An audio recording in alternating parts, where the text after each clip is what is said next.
Shalom, salam damai sejahtera di dalam kasih Tuhan Yesus Kristus. Selamat datang jika ada di antara Bapak Ibu yang baru pertama kali beribadah di Happy Family Center di Embong Sawo. Puji Tuhan, saudara, kita bisa memasuki minggu yang pertama di bulan September ini. Tidak terasa ya, hari berjalan cepat sekali. Jangan lupa catat tanggalnya, kita Gereja Happy Family akan mengadakan Natal umum tanggal 11 Desember di Grand City, ya, dengan temanya adalah Divine Love, ya, kasih yang ilahi. Bintang tamu sudah disiapkan. Kali ini spesial, ada 2 bintang tamu, nanti aja ya dipersiapkan. Saudara jangan pergi berlibur dulu, boleh bersama-sama celebration Natal dulu. Nah, hari ini sudah di bulan September, minggu pertama, kita mulai dengan subtema yang baru adalah Shine Your Love. Biarlah kita boleh memancarkan kasih. Dunia ini sudah tambah gelap, sudah. Setiap hari kita dengar berita ya di detik.com, di Tribun News. Wah, banyak sekali berita-berita yang sungguh-sungguh membuat kita merasa bahwa dunia ini memang sudah sangat tua. Kejahatan yang luar biasa, bagaimana saudara, kemurtatan pun terjadi ya dalam kehidupan orang-orang yang dulunya percaya bahkan melayani, kok bisa saudara sampai meninggalkan imannya.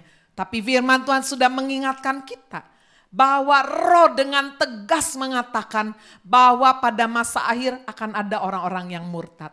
Tapi sudah sekalian, biarlah kita yang sudah dipanggil diselamatkan karena kasih karunia, kita boleh berlari-lari berjuang. Kita mengerjakan iman, keselamatan kita bukan supaya selamat, tapi karena sudah selamat. Tapi kita harus terus memelihara iman sampai akhir, amin. Di satu sisi kita mendengar ada orang-orang hamba-hamba Tuhan yang jatuh, murtad. Tapi di sisi yang lain saya ingin saudara juga memiliki satu sukacita di dalam iman kita kepada Kristus. Bahwa orang-orang yang dulunya kelihatannya tidak mungkin, orang-orang yang rasanya di belakang, barisan belakang, sekarang boleh menerima Injil keselamatan. Saudara bisa melihat ada kebangunan rohani yang luar biasa di Afrika, di Nigeria. Mereka kalau KKR bukan ratusan ribuan, jutaan orang sudah. Wah, itu ya di tempat terbuka seperti mau ada gempa bumi. Kenapa? Karena pujian. Ketika mereka menyorakan haleluya. Wah, luar biasa sekali. Saya percaya inilah masa kebangkitan bagi orang-orang yang mau. Amin, saudara. Waktunya sudah tidak lama lagi. Saya akan menyampaikan kebenaran firman dengan tema The Joy of Ministry. Sukacita di dalam pelayanan. Saudara, sukacita itu jika tidak dipelihara bisa luntur. Bisa padam, bahkan bisa berubah. Orang yang tadinya sukacita, waduh bisa duka cita ya. Orang yang tadinya menggebu-gebu semangat bisa padam sudah. Itu sebabnya kita harus menjaga sukacita kita dalam pelayanan. Dimulai dari dalam keluarga kita. Saya melayani suami, saudara yang punya istri melayani istri, anak-anak kita, orang tua kita, mertua, saudara-saudara yang mungkin belum percaya, saudara-saudara sekalian kita dipanggil untuk melayani. Setelah keluarga kita melayani orang-orang di sekeliling kita. Apakah saudara pernah berpikir tetangga kita ini sudah percaya Yesus belum ya? Bagaimana saudara bawahan kita, atasan kita? Ibu-ibu yang jemput sekolah, apa ngobrolnya cuma, oh di sana ada sale, oh di sana ada basar. Oh jangan lupa ada basar lo ya. Nanti saudara bisa belanja itu basarnya. Minggu ceria ya.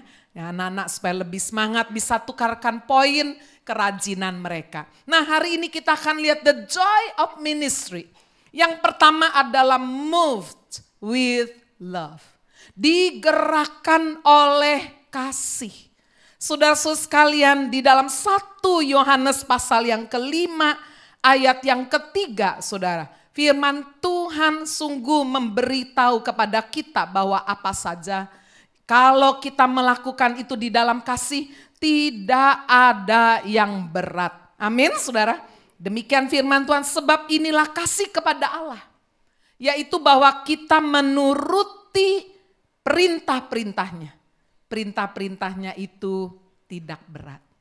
Jadi saudara, seberat apapun perintah itu, kalau dilakukan dengan kasih, nggak ada yang berat. Seringan apapun perintah itu, jika saudara tidak ada kasih, rasanya berat. Aduh berat, males aku repot aku sibuk, nggak ada kasih. Tapi kalau ada kasih, waduh, lautan api ku terjang katanya. Amin saudara, enggak ada yang berat. Nah hari ini saudara, saya mengambil 2 contoh bagaimana orang-orang kalau digerakkan dengan kasih, waduh luar biasa. Yang pertama adalah contoh dari Triwira Daud. Saudara, Daud ini orang yang hatinya lembut sekali. Walaupun dia enggak sempurna saudara, tapi dia ingin sekali menyukakan hati Tuhan.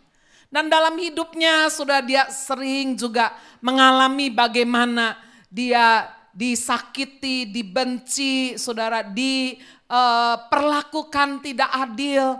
Sehingga dia harus melarikan diri dari tempat tinggalnya, dari kerajaannya. Saudara, ada orang-orang yang mengikuti dia yang tadinya penjahat-penjahat. Tapi hidup sama-sama Daud, hidup mereka diubah. Sehingga mereka menjadi pahlawan-pahlawan. Ada pahlawan-pahlawan utama yang jumlahnya kurang lebih 30. Hebat-hebat.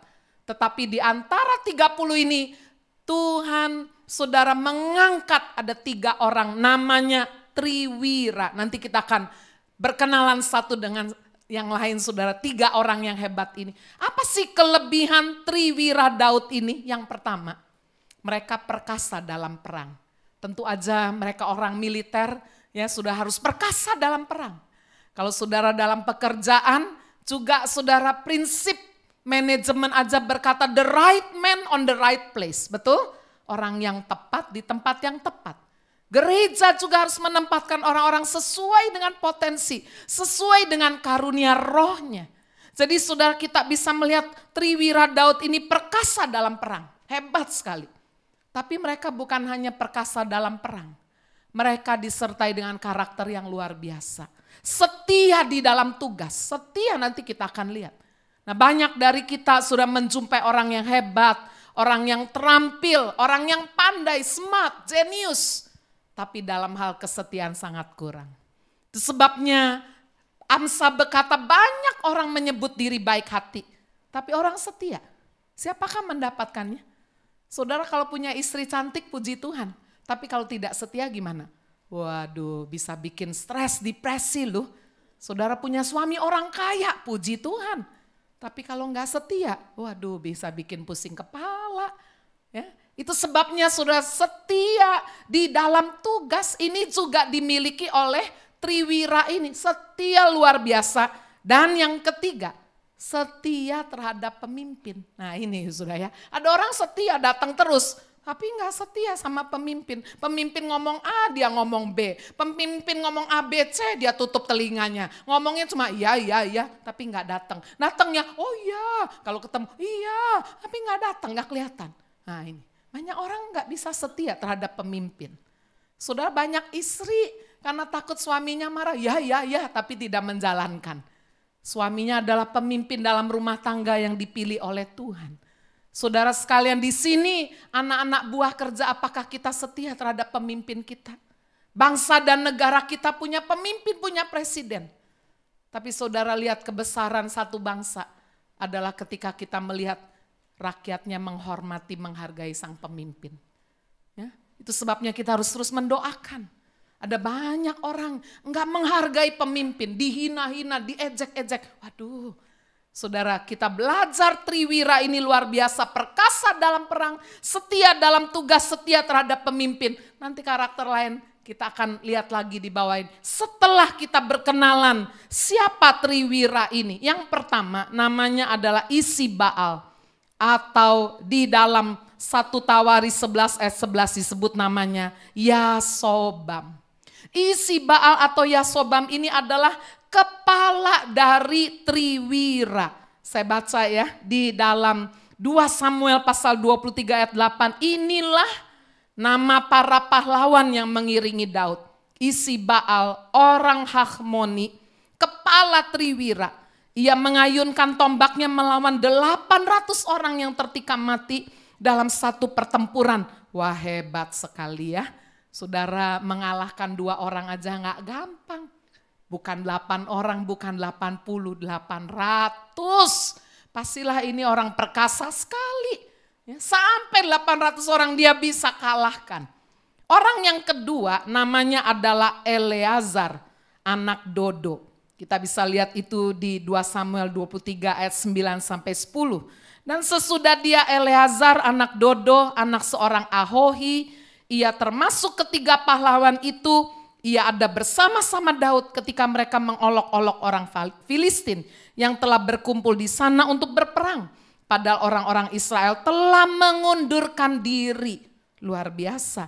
Tetapi ia bangkit membunuh demikian banyak orang Filistin sampai tangannya lesu tinggal melekat pada pedangnya. Tuhan memberikan pada hari itu kemenangan yang besar. Rakyat datang kembali mengikuti dia hanya untuk merampas. Apa kelebihan Eleazar ini? Saudara, dia setia sekali terhadap pemimpin. Semua mundur. Waduh, ini kita bisa mati nih perang ngikuti Daud. Udah mundur semua. Saudara, mundur, dia setia. Sangat gigih sekali sampai katanya tangannya lesu nempel di pedangnya. Saudara, pada waktu dia disertai Tuhan dan bisa menang, rakyat baru ikut datang merampas jarahan. Saudara, pilih yang mana? Ada banyak orang, saudara, hanya hadir kalau ada senang-senang, wah datang. Tapi begitu saudara harus berjuang, harus berperang, wah itu bukan bagian saya, aduh susah itu. Saudara, kita bisa melihat Eleazar anak Dodo, luar biasa. Yang ketiga namanya adalah Sama, anak Age. Kita lihat di ayat 11. Sesudah dia Sama anak Age, orang Harari, ketika orang Filistin berkumpul di Lehi, di sana ada sebidang tanah ladang penuh kacang merah dan tentara telah melarikan diri dari hadapan orang Filistin. Maka berdirilah ia. Di tengah-tengah ladang itu ia dapat mempertahankannya dan memukul kala orang Filistin. Demikianlah diberikan Tuhan kemenangan yang besar. Wow, luar biasa. Saudara sekalian, sementara tentara Israel kabur menyelamatkan diri masing-masing. Sama anak Age teguh setia mendampingi Daud. Saudara, istri-istri apakah setia? Waktu semua sudah mundur, suaminya mungkin sakit, suaminya mungkin bangkrut, di PHK. Saudara-saudara sekalian, apakah istri tetap teguh setia mendampingi? Bagaimana saudara pelayan-pelayan Tuhan? Teguh setia mendampingi sang pemimpin. Ini luar biasa. Berdiri di tengah ladang penuh jelai kacang merah. Sementara tentara udah gak ada. Dia meresikokan nyawanya. Tuhan menyertai dan dia memukul kala orang Filistin. Saudara sekalian, dari ayat-ayat ini jelas. 3 kriteria tadi sudah kita bisa melihat. 3 orang triwira ini benar-benar perkasa dalam perang. Dalam tugas mereka. Setia dalam tugas. Dan setia dalam pemimpin. Tetapi hari ini kita lihat apa yang mereka lakukan, saudara. Triwira ini sehingga namanya terus disebut dan diulang-ulang. Mari kita membaca 2 Samuel 23 ayat 13 sampai 17. Sekali datanglah 3 orang dari ke-30 kepala mendapatkan Daud menjelang musim menuai dekat gua Adulam. Disitulah Daud bersembunyi di gua. Dia meninggalkan istana, kemegahan, kemewahannya. Dia mau dibunuh. Dia bersembunyi di situ. Saudara, sedang sepasukan orang Filistin berkemah di lembah Refaim. Refaim ada di daerah, saudara sekalian, dekat dengan Bethlehem. Pada waktu itu Daud ada di dalam kubu gunung. Dan pasukan penduduk orang Filistin pada waktu itu ada di Bethlehem. Bethlehem adalah tempat lahirnya Raja Daud. Di situ juga dia menggembalakan kambing domba sehingga dia bisa menulis Mazmur 23. Tuhan adalah gembalaku, tidak akan kekurangan aku. Di situ, di Bethlehem. Bethlehem itulah tempat di mana Ruth juga saudara sekalian berjumpa dengan Boas. Disitulah saudara di padang rumput. Benar-benar saudara sekalian, satu gambaran yang indah sekali. Di situ juga di mana Yesus Kristus dilahirkan. Saudara sekalian, dikatakan timbullah keinginan pada Daud dan ia berkata, sekiranya ada orang yang memberi aku minum air dari perigi Betlehem yang ada dekat pintu gerbang. Cuma ngucap, nggak nyuruh, nggak memberi perintah, karena ini adalah satu keinginan yang tidak mungkin sudah bisa dikabulkan. Nggak mungkin. Daud sedang tidak ada di Betlehem. Betlehem sedang dikuasai oleh orang Filistin. Jadi dia cuma ngucap, ingat dulu, aduh kalau di Betlehem ya, siang-siang gini minum air dari sumur perigi, seger ya, dingin ya. Dulu kan belum ada air es kan. Cuma ngucap kayak begitu loh sudah. Apa yang dilakukan oleh 3 pahlawan ini? Mereka menerobos perkemahan orang Filistin. Mereka menimba air dari perigi Betlehem yang ada dekat pintu gerbang, mengangkatnya dan membawanya kepada Daud. Wow, luar biasa. Daud sampai ternganga, nggak menyangka. Dia nggak pernah melatih perwira-perwira ini untuk sungguh-sungguh mengasihi dirinya. Ya, tapi jelas kita lihat di sini bagaimana Triwira ini sangat mengasihi pemimpin, bukan cuma di perkataan, tapi mereka rela berkorban. Very risky ketika mereka menerobos ke perkemahan orang Filistin, menimba air di Betlehem itu, lalu kemudian membawanya kembali, memberikannya kepada Daud. Daud sampai speechless. Aduh, aku gak bisa minum ini. Air yang adalah darah dari 3 orangku ini. Kalau mati bagaimana? Daud mempersembahkan yang terbaik, korban ini sebagai korban curahan kepada Tuhan. Luar biasa. Saudara, moved with God. Moved with love. Digerakkan oleh kasih. Itu sebabnya apa yang dilakukan Triwira ini gak berat. Kenapa? Benar-benar mereka mengasihi sang pemimpin. Pemimpin menerima pada waktu mereka ada di dalam lembah kekelaman. Mereka ada di jurang yang dalam. Mereka hidup bersama pemimpin. Dan ketika just a wish. Hanya aduh ngarep aja. Aduh aku kepingin. Lu kok datang. Luar biasa. Saudara, yang kedua kita pelajari moved with love. Adalah dari seorang yang bernama Paulus. Dia berkata, di antara semua orang berdosa, aku paling berdosa. Aku menganiaya orang Kristen, aku menghancurkan rumah-rumah ibadah, aku paling jahat. Tapi perjumpaan dengan Kristus mengubah hidupnya 180 derajat. Dia setia sampai akhir. Apa yang membuat dia memiliki sukacita dalam pelayanan? Uang yang banyak? Tidak. Dia sambil melayani dia tetap kerja.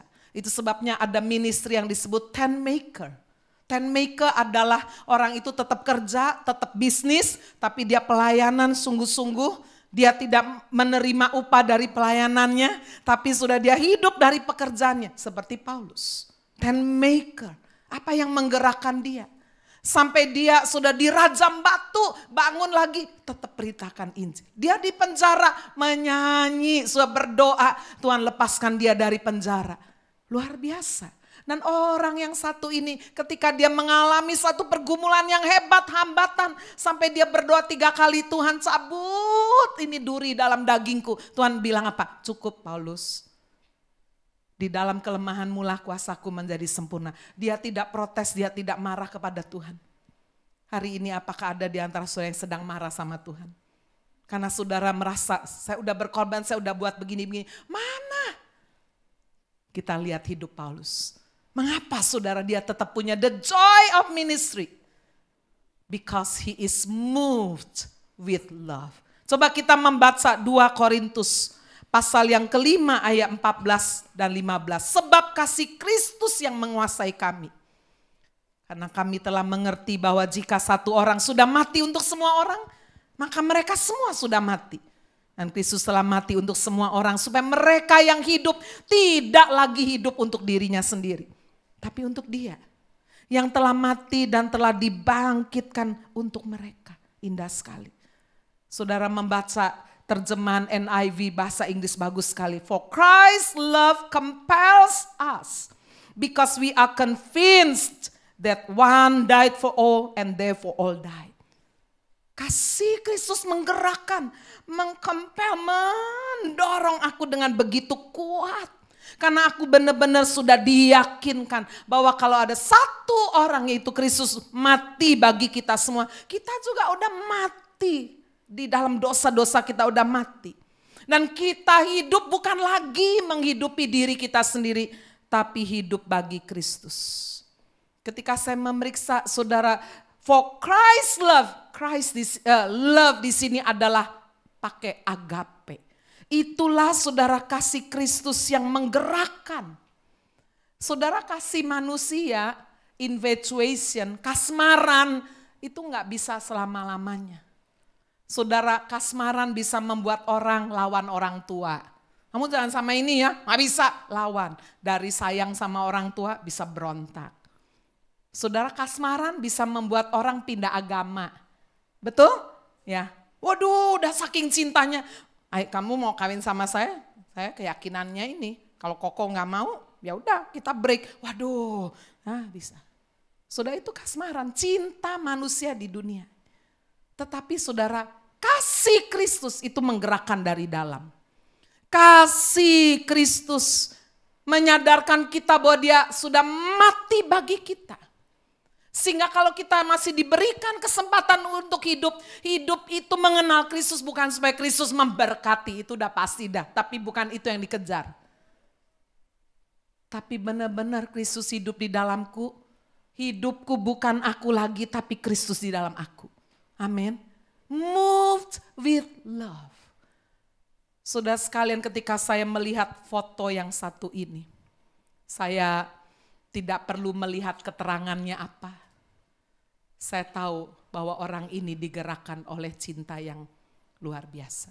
Coba kita lihat foto yang satu ini.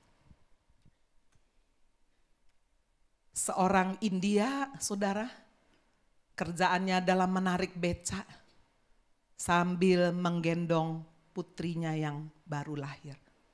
Ya. Saudara-saudara sekalian, tangan satunya menggerakkan beca, tangan satunya dia harus pegang bayinya. Nama orang ini adalah Bablu Jataf, berusia 30 tahun. Seorang ayah berprofesi tukang beca di Bharatpur, India. Setiap hari dia harus menarik becaknya sambil menggendong putrinya dengan satu tangan. Mengapa, saudara? Mana istrinya? Istrinya meninggal waktu melahirkan anak ini. Anaknya tidak memiliki seorang pun, siapapun selain dirinya untuk merawatnya, untuk menjaganya. Tapi dia pun tidak bisa berkata, habis ada anak ini saya nggak bisa kerja, ngemis aja di jalan sambil gendong bayi. No, dia tidak punya mental gelandangan pemalas. Dia tetap bekerja. Dan dia lakukan ini sambil menggendong bayinya. Dia tetap menarik becaknya. Saudara, saya melihat foto ini, saya tersentuh. Bagaimana sudah cinta kita kepada Tuhan? Apakah kita rela? Sudah susah sambil kerja, sambil melayani, atau ada yang memang dipanggil untuk melayani secara full seperti saya? Atau saudara berkata, oh saya kan udah kerja, saya kan juga melayani di pekerjaan. Oke. Tapi bukankah kita juga bisa bekerja sambil melayani Tuhan, melayani sesama orang-orang di sekeliling kita? Kita dimampukan melakukan itu karena kita moved with love. Karena kita digerakkan oleh kasih. Kenapa ada oma-oma sibuk kayak apa? Tetap jaga cucunya. Apa sih udah sakit gendong tuh padahal tahu nih ini bahaya nih, tulang-tulang punggungnya ini bisa geser. Kenapa? Cinta, saudara. Bu, udah jangan gendong-gendong lagi, udah gak usah nunggu lagi. Aduh, aku gak terpaksa kok, aku cinta. Betul gak? Kenapa perisan cinta yang seperti itu tidak saudara lakukan untuk Tuhan? Moves with God, move with love, dengan kasih. Saudara, kalau cinta olahraga, waduh, biar sakit, jangan olahraga. Enggak, aku kalau enggak olahraga cuape semua. Kenapa? Cinta. Ya, Tapi kalau suruh melayani, suruh doa, aduh alasannya banyak segudang. Aku capek, sibuk, aku kata dokter enggak boleh capek-capek. Aduh udah enggak bisa apa-apa. 1001 alasan. Cuma satu aja. Apakah kita mengasihi Tuhan? Tuhan menegur jemaat di Efesus. Dikatakan kamu sudah jatuh begitu dalam. Kenapa? Karena kamu sudah kehilangan kasih mula-mula. The first love. The genuine love. Kasih yang mula-mula. Kasih yang begitu murni. Enggak hitungan waktu, tenaga, uang. Aduh enggak hitungan. Kenapa? Move with love. Hari ini saya berdoa saudara. Supaya kita punya the joy of ministry. Karena hati kita digerakkan oleh kasih. Sekarang mari kita melihat yang kedua, the joy of ministry. Sungguh-sungguh dihasilkan saudara ketika hati kita senantiasa touched by compassion. Kita disentuh oleh belas kasihan. Apa jadinya saudara dunia ini kalau enggak ada belas kasihan? Ya itu sudah lihat di YouTube viral sekali. Anak tendang injak kepala mamanya. Bagaimana saudara anak pukuli papanya yang pikun. Wah, diludahi. Aduh ngeri sekali. Saudara belas kasihan membuat orang bisa balas dendam. Saudara lihat siswa-siswi di pelonco. Aduh gak ada belas kasihan. Masa suruh minum air yang udah diludahi oleh kakak-kakaknya. Itu kalau ada kuman gimana? Ada bakteri gimana? Aduh apakah bisa jadi contoh? Tapi hari-hari ini begitu banyak orang tanpa belas kasihan di sekeliling kita. Tapi hari ini sudah coba kita kembali kepada apa yang dilakukan oleh Kristus. Di dalam Matius pasal 14 ayat 14, Matius 15 ayat 32 dan banyak lagi. Kata-kata ini sering diulang. Saya baca contohnya aja 2 ayat ini ya. Ketika Yesus mendarat ia melihat orang banyak yang besar jumlahnya. Maka tergeraklah hatinya oleh belas kasihan. Saya tanya sama diri sendiri. Kalau saya melihat orang banyak, apa saya tergerak oleh belas kasihan atau saya rasa bangga? Coba jujur, wih banyak ya. Oh iya ibu sih yang khotbah. Oh loh salah ini. Yesus melihat begitu banyak orang. Tergeraklah hatinya oleh belas kasihan. Kita suka salah perasaan loh. Salah. Yesus tergerak oleh belas kasihan kepada mereka. Karena apa? Hidupnya gak fokus kepada kemanusiaan. Fokusnya kepada Kristus. Sudah sekalian dan dia menyembuhkan yang sakit. Bukan untuk menunjukkan betapa hebatnya saya ini. Di ayat 32 Matius 15 lalu Yesus memanggil murid-muridnya dan berkata. Hatiku tergerak oleh belas kasihan. Kepada orang banyak itu. Sudah 3 hari mereka mengikuti aku dan mereka tidak punya makanan. Aku tidak mau menyuruh mereka pulang dengan lapar. Nanti mereka pingsan di jalan. Belas kasihan. Saudara saya mempelajari di dalam perjanjian baru. Belas kasihan ini memakai 5 istilah dalam bahasa Yunani. Tetapi saudara khusus belas kasihan yang ditempelkan dengan Kristus. Artinya bukan cuma sekedar kasihan, simpati atau mengasihi orang lain. Sudah karena itu kewajiban bukan. Tapi kata belas kasihan yang ditempelkan di dalam diri Kristus memakai istilah splaknicomai. Waduh susah ngomongnya ini ya. Gak usah dihafal dah ya. Splaknicomai, bukan siomay saudara ya. Saya waktu memeriksa ini saya juga heran. Kenapa kata belas kasihan yang ditempelkan di dalam pelayanan Kristus ini berbeda? Karena inilah saudara satu perasaan yang sangat dalam, the inner feeling of Christ's attitude toward multitudes and individuals. Mengasihinya itu secara dalam, gak dibuat-buat. Ya, foto sama orang miskin, orang cacat bukan supaya naikkan brandnya. Lihat betapa baiknya saya. Bukan. Tapi itu benar-benar sudah digerakkan dari dalam diri seseorang. Inilah yang dilakukan Kristus. Apakah hidup kita masih disentuh oleh belas kasihan?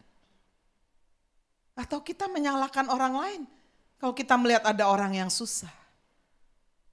Sudah ketika ada orang lain mungkin terluka, apakah kita berkata salah sendiri, kamu kurang hati-hati sih? Dunia ini sudah sangat kurang orang yang punya belas kasihan. Terbukti saudara, jurang antara yang kaya dan miskin sangat besar sekali. Bapak ibu saudara, seandainya kita mulai dari diri kita, setiap kita, hampir semua kita punya pembantu, punya pegawai. Kita boleh menaruh belas kasihan kepada mereka. Paling tidak kita nggak bisa bikin seluruh dunia langsung makmur, tapi paling tidak sebagian dari kita. Ketika bisa disentuh oleh belas kasihan yang dimulai dari kita, sekeliling kita ini.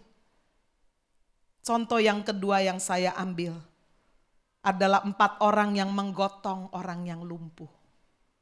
Coba kita lihat cerita ini ditulis di dalam Injil Markus. Pasal yang kedua ayat 1 sampai dengan ayat 5. Kemudian sesudah lewat beberapa hari waktu Yesus datang lagi ke Kapernaum, tersiarlah kabar bahwa ia ada di rumah. Maka datanglah orang-orang berkerumun sehingga tidak ada lagi tempat. Bahkan di muka pintu pun tidak. Sementara ia memberitakan firman kepada mereka. Ada orang-orang datang membawa kepadanya seorang lumpuh digotong oleh 4 orang. Tetapi mereka tidak dapat membawanya kepadanya karena orang banyak itu. Lalu mereka membuka atap yang di atasnya. Sesudah terbuka mereka menurunkan tilam. Tempat orang lumpuh itu terbaring. Ketika Yesus melihat iman mereka, berkatalah ia kepada orang lumpuh itu, "Hai anakku, dosamu sudah diampuni." Wow. Tuhan taruh sudah kisah ini. Siapa 4 orang ini tidak dicatat, apakah keluarganya, saudaranya, kerabatnya, temannya, we don't know. Tapi yang jelas 4 orang ini memiliki hati yang penuh belas kasihan. Lihat ada temannya, keluarganya lumpuh, gak salahin, kamu dosa apa ini? Sayang Yesus datang, kasihannya. Banyak kita ngomong kasihan sering, lihat orang susah, kasihannya, ini kasihannya, sakit ya. Cuma berhenti di situ, nothing. Sudah tidak akan dapatkan the joy of ministry kalau sudah hanya kasihan. Tapi apa yang dilakukan 4 orang yang menggotong orang lumpuh? Ada usaha. Mereka berunding, kita bawa aja ini ada Yesus. Kita minta dia doakan. Ada usaha, ada keringat, ada tenaga, ada waktu saudara yang harus dikorbankan. Mereka mungkin juga harus membuat itu tempat untuk bisa menggotong 4 temannya ini. Luar biasa. Ada usaha yang jelas, ada pengorbanan. Firman Tuhan berkata, sudah waktu mereka menggotong orang lumpuh ini, tempat pintu depan udah penuh, orang berdesakan, semua pingin didoain Yesus. Gimana ini? Apa mereka bilang, aduh sorry ya, saya udah usaha gak bisa, udah pulang aja. Kita tunggu nanti ya, nanti semua udah pulang kita minta Yesus udah doain kamu. No. Kalau seperti itu cerita ini tidak mungkin ditulis di sini. Ini yang luar biasa. Sudah mereka cari usaha pengorbanan yang bisa meresikokan diri mereka sendiri.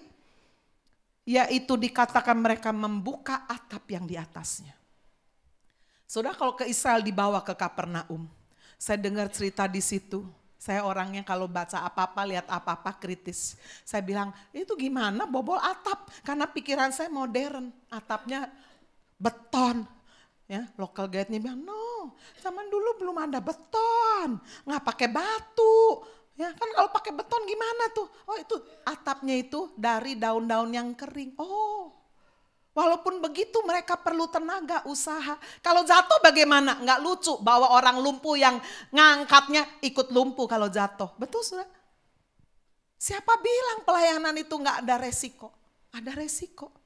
Udah capek melayani, ditolak, dihina, ya. Sudah dihakimi, dikritik. Udah kasih makan gratis masih dicelatui.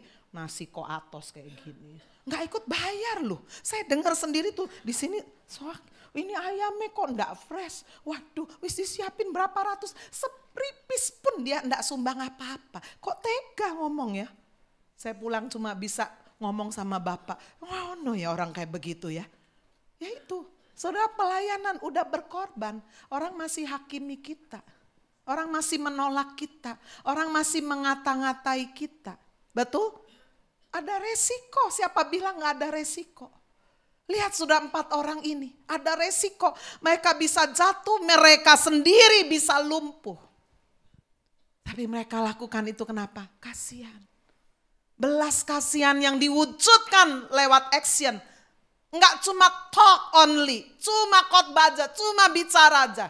Without action, nothing. 3 hal sudah gereja Happy Family akan bergerak terus. Family cell, kalau pengajaran kan orang, ya, family cell komunitas kecil. Saudara, ada orang-orang yang meresponi, ada yang enggak. Aku enggak mau datang, mau apa? Ya enggak apa-apa sih. Tapi ini dibuat itu untuk benar-benar memajukan kita semua. Saya udah kuat, oke. You datang kalau udah kuat, menguatkan yang lain. Amin. Kalau saudara bilang saya udah kuat, saya nggak perlu family cell, saudara orang yang paling egois. Kita datang ke situ nggak cuma untuk dikuatkan, kita menguatkan orang lain. We share our life, we share our testimony. Amin. Kita menguatkan, begitu banyak testimoni yang saya dengar. Orang yang udah pisah lu suami istri, istrinya diajak dulu, udah datang dulu didoain. Wih, jadi kuat, hidupnya berubah. Bulan depan suaminya datang. Sharing dua-duanya. That is the joy of ministry. Itulah sukacita pelayanan ketika kita mendengar orang diperbarui hidupnya. Aduh, lebih daripada saudara dapat angpau. Benar enggak? Senang sekali. 4 orang ini sudah bukan hanya memiliki belas kasihan, memiliki usaha rela berkorban. Tapi mereka punya iman. Nah, ini penting. Coba kita baca di ayat 5 itu. Ketika Yesus melihat iman mereka. Wow. Ya, mereka tidak cuma datang ya untung-untungan. Mereka punya iman. Saya belajar sudah setiap kali ada jemaat minta didoakan.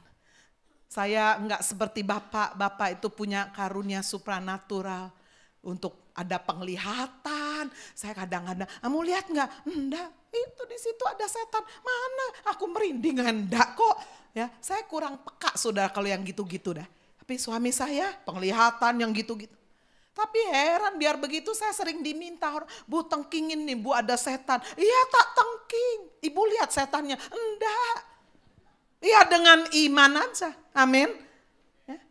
Ini udah terjadi saudara hampir 1 tahun yang lalu. Itu waktu saya lagi pelayanan di Landmark. Begitu selesai sambil salaman ada ibu berkata, Bu Agnes nanti habis ini saya minta anak saya didoakan. Iya. Saya hampir nggak pernah menolak sudah ya. Selalu iya. Tunggu ya Bu ya, saya selesai salaman. Setelah saya salaman, ibunya berkata begini, Bu anak saya lu tadi malam tidur tuh kayak ada yang nyekek. Sampai matanya balik-balik, tinggal warna putihnya. Apa saya bilang, waduh jenis ini bukan bagian saya, mesti tak kasih mama mertua saya ini. Ya. Enggak, orang sudah di depan mata, sudah ada anaknya. Saya lihat anaknya kelas 4. Saya bilang kenapa sih gara-garanya Bu? Saya juga gak tahu Bu, gak ada hujan, gak ada angin, tiba-tiba pastilah ada sesuatu apa dulu. Oh iya Bu, dia baru kemarin itu beli boneka, senang sekali. Sampai bonekanya dibawa tidur, ya itu kali udah. Ya gini aja dah, kamu mau nanti malam ini bonekanya gak usah, itu saya gak sebut namanya ya, walaupun saya tahu ya. Nanti saya ditangkap soalnya ya. Ya udah ya, jangan lagi ya serahin ya, mau ya? Mau. Sekarang tante doakan. Saya doain, saya berdoa dengan iman. Sudah sekalian, udah abis itu apakah saya lihat ada asap keluar? Gak lihat. Ya udah aja dengan iman. Ya itu hari Minggu, Senin pagi saya dijapri oleh ibu itu. Puji Tuhan, terima kasih Bu Agnes ya. Doanya manjur sekali. Anak saya udah tidur gak pakai dicekek-cekek lagi. Tidur dengan nyenyak. Saya kasih pesan, Bu baca Alkitab, ikut Bible Club Kids. Setiap hari baca 2 pasal. Siap. Orang kalau udah ada masalah mau semuanya itu sudah ya. Mamanya pisan. Iya Bu saya 3 aja. Iya. Papanya. Iya Bu tapi papanya belum. Ya enggak apa-apa udah. Mamanya dulu. Udah sudah. Ya anaknya rajin semua. 2 minggu lalu. Waktu saya mau menara doa Jumat jam 10. Ya sudah boleh ikut lu menara doa. Free, indah sekali ada dalam hadirat Tuhan, menyembah Tuhan. Ibu ini japri saya lagi. Bu Agnes, anak saya semalaman kemarin bukan mendelik-mendelik. Tapi itu Bu, dia gigit lidahnya sendiri sampai keluar air liurnya, darah isinya. Dia gelisah sekali. Aduh saya takut Bu, ini mesti pergi sekolah gimana ini. Udah bawa aja lah ke menara doa, saya doain. Datang, ya kita doa dulu, saya nggak kasih tahu dulu itu teman-teman yang doa, selesaiin dulu, baru saya berkata, ada apa? Apa boneka yang kemarin itu enggak Bu, nggak pakai boneka. Pasti ada sesuatu, karena saya merasa bahwa anak ini tipe anak yang alam rohnya itu gampang kebuka. Ya, saudara harus tahu loh, ada orang-orang yang alam rohnya itu gampang kebuka tuh gitu-gitu. Jadi saya bilang, Bu, ada apa? Itu Bu, kemarin itu beli alat tulis yang lagi viral, ngetren, mahal, dia senang sekali. Saya nggak sebut juga lah mereknya ya, nanti saya disu lagi ya. Itu Bu, sampai dia begitu senangnya, dia tidur tuh sama kotak pensilnya. Harganya sampai 250.000, 300.000. Kotak pensil apa? Mendingan kotak pensil dari Ladies aja gratis itu ya, souvenir. Ya saya guyon aja. Iya Bu, dia apa ya, saya dikasih tahu gambarnya. Menurut saya enggak gambar setan-setan gitu, enggak, lucu gambarnya. Tapi buat anak ini, jadi saya dari pengalaman itu saya bilang udahlah, saya bicara lagi sama anaknya, kamu mau ya diambil ya? Iya Bu, bukan cuma punya tepaknya, ini punya tasnya mahal. Ya udah, kamu pokoknya jangan itu lagi. Kamu itu peka, saya bilang, dengan hal-hal seperti ini. Saya nggak ngerti ada apa ini, tapi yang jelas semuanya ada rohnya ini bisa masuk di dalam diri anak ini. Untung sudah anaknya itu nurut. Iya mau. Udah didoain. Doa ya biasa, sudah dia nggak pakai muntah-muntah, enggak. Baca Alkitab ya, iya Bu, baca Alkitabnya mulai longgar. Nah kali ini papanya datang, Pak baca Alkitab Pak, ya rajin. Iya Bu Agnes, aku ya takut. Nah kapokmu ya, kalau nggak ada masalah orang itu saudara comfort zone, nyaman terus. Udahlah Pak, Tuhan pasti mau memakai keluarga Bapak ini. Udah semua didoakan. Hari Sabtu pagi 2 minggu lalu ini saya di Japri, puji Tuhan Bu Agnes. Anak saya tidur nyenyak, amin. Enggak lagi menggigit lidahnya, benar-benar. Saya pesan sama anak ini, kamu peka, kamu mau dipakai Tuhan.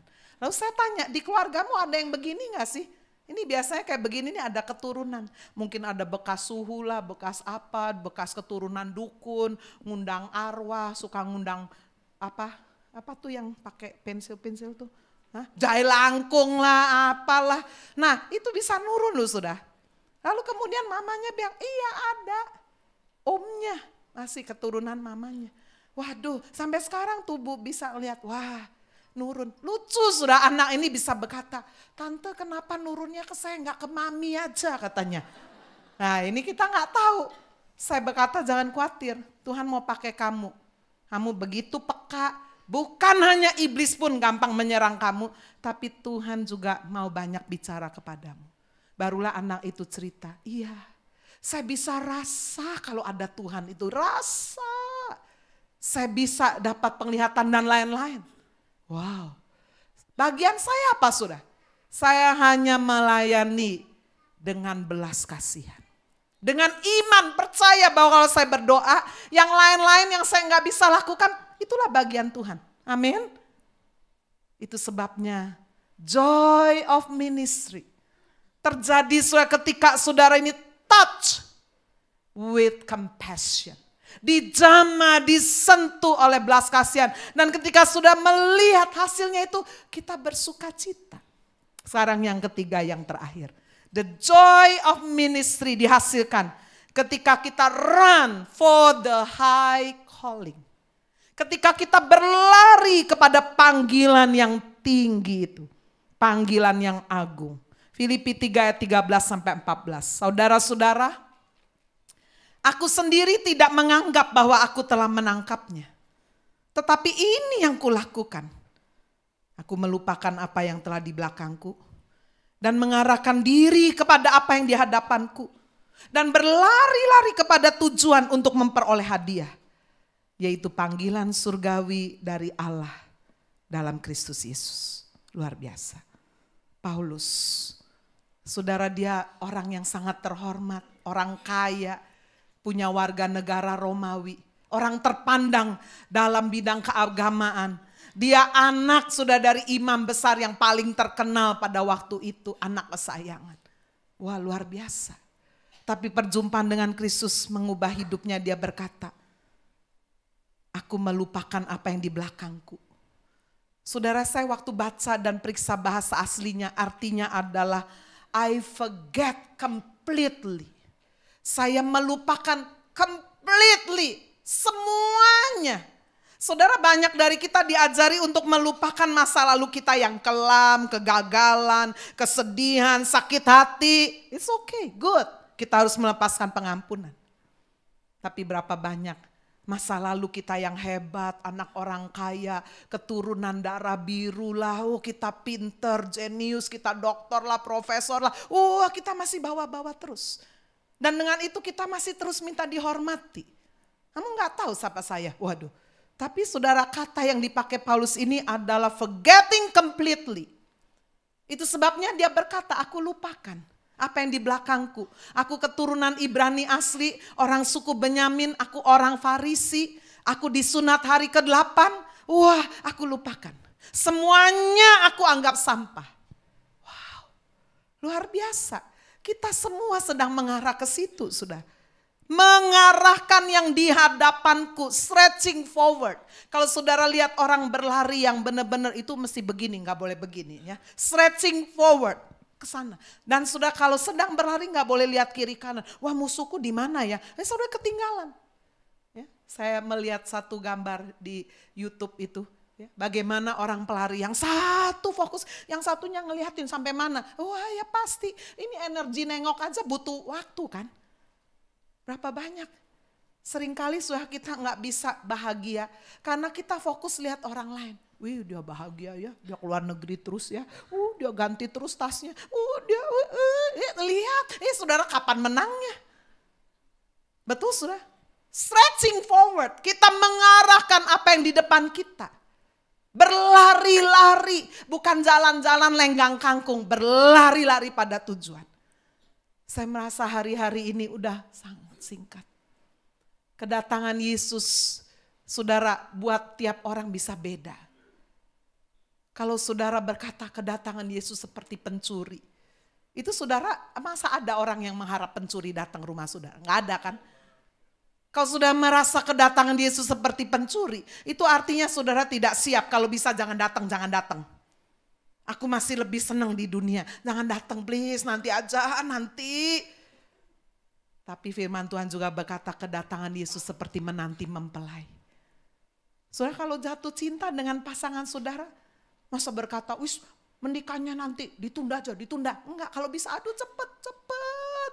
Ya mempelaiku datanglah. Nah itu, saudara nih yang mana? Itu sebabnya saudara Paulus berkata, aku berlari-lari kepada panggilan high calling. Bahasa Yunaninya saya baca high calling itu he anoklesis. He anoklesis artinya adalah the upper or heavenly calling. Bukan cuma panggilan biasa. Saya lihat saudara, orang kalau dipanggil untuk mengibarkan bendera 17 Agustus di tempatnya presiden, enggak. Suruh main musik bersama grupnya orang-orang yang hebat saudara. Di hadapan presiden, bangga. Saudara dipanggil mungkin sebagai pengusaha yang berhasil. Presiden, bangga.